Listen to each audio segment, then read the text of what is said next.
২০ মাস ধরে আকাশে আগুন ছুড়ে চলছে গাজায় গণহত্যা। যেন মৃত্যুই এখন গাজার নিয়তি। খাদ্য নেই, পানি নেই, আশ্রয় তো দূরের কথা, ত্রাণের লাইনে দাঁড়ানো মানুষের শরীরেও এখন বুলেট। তবু গাজা ছাড়ছে না ফিলিস্তিনিরা।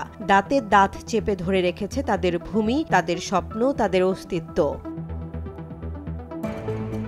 এদিকে যুদ্ধের পাল্টা ধাক্কায় ইসরায়েলি ভূখণ্ডে নেমে এসেছে ভয়, আতঙ্ক আর অনিশ্চয়তা। ইরানের পাল্টা হামলার পর ইসরায়েল যেন এক আতঙ্কগ্রস্ত রাষ্ট্রে রূপ নিয়েছে। নেতানিয়াহুর সরকার টলমল। দেশ জুড়ে শুরু হয়েছে নতুন দেশ ত্যাগের ঢল। বিমানবন্দরে ভিড়, বন্দরগুলোতে উপচে পড়া মানুষ। তারা শুধু একটা টিকিট চায়, পালানোর টিকিট। অনেকেই বলছেন ইসরায়েলের এই সরকারের অধীনে থাকা কঠিন। অনেকেই মনে করেন ইসরায়েল এখন টেকসই রাষ্ট্র নয়। এখানে ইহুদি সংখ্যাগরিষ্ঠতা থাকবে কিনা সে প্রশ্নেও সন্দেহ দানা বাঁধছে। রাজনীতি, সমাজ সবই যেন ছিন্ন ভিন্ন। আর তাই কেউ গ্রিসে পালাতে চাইছেন, কেউ সাইপ্রাসে, কেউ আমেরিকায়, কেউ কানাডায়। এদিকে ইসরায়েল সরকার এ দেশ ত্যাগ ঠেকাতে আরো কঠোর। বিমান টিকিট বন্ধ, সমুদ্রপথ রুদ্ধ, এমনকি কেউ দেশ ছাড়তে চাইলে তাকে একটি বিচার বহির্ভূত সরকারি কমিটির অনুমতি নিতে হবে। সংগঠনগুলো বলছে এটা গণতন্ত্রের চরম লঙ্ঘন।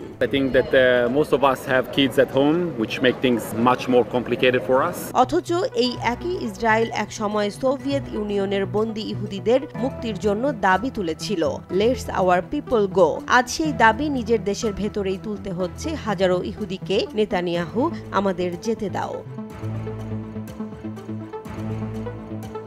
20 জুন পর্যন্ত যুক্তরাষ্ট্রে পালাতে চাওয়া দ্বৈত নাগরিকদের আবেদন 25,000 ছাড়িয়েছে। একদিনেই আবেদন 10,000। কানাডা বলছে তারা ফিরিয়ে আনবে 6,000 নাগরিককে। সাইপ্রাসে পালানোর জন্য নৌকা ভর্তি করে পাড়ি দিচ্ছে শত শত ইসরায়েলি পত্রিকা হারেজ একে বলছে পালানোর নৌবহর।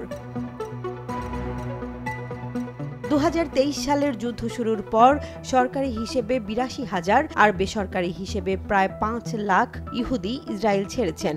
দেশে ফিরিয়ে আনতে বিজ্ঞাপন দিয়েছিল সরকার। বলেছিল তোমরা হয়তো ইসরায়েলি থাকবে, কিন্তু তোমাদের সন্তানরা থাকবে না। সেই ভয় দেখানো বিজ্ঞাপনই যেন বাস্তব হয়ে উঠছে আজকের ইসরায়েল। যখন গাজার শিশুদের কান্না ঢেকে যাচ্ছে বোমার শব্দে, তখন ইসরায়েলি নাগরিকদের কণ্ঠে সেই পুরনো দাবি ফিরে এসেছে, লেট আস গো। এই নাটকীয় সমান্তরাল বাস্তবতা একটাই প্রশ্ন ছুড়ে দেয়, কে আসলে নিরাপদ, কে আসল বন্দী।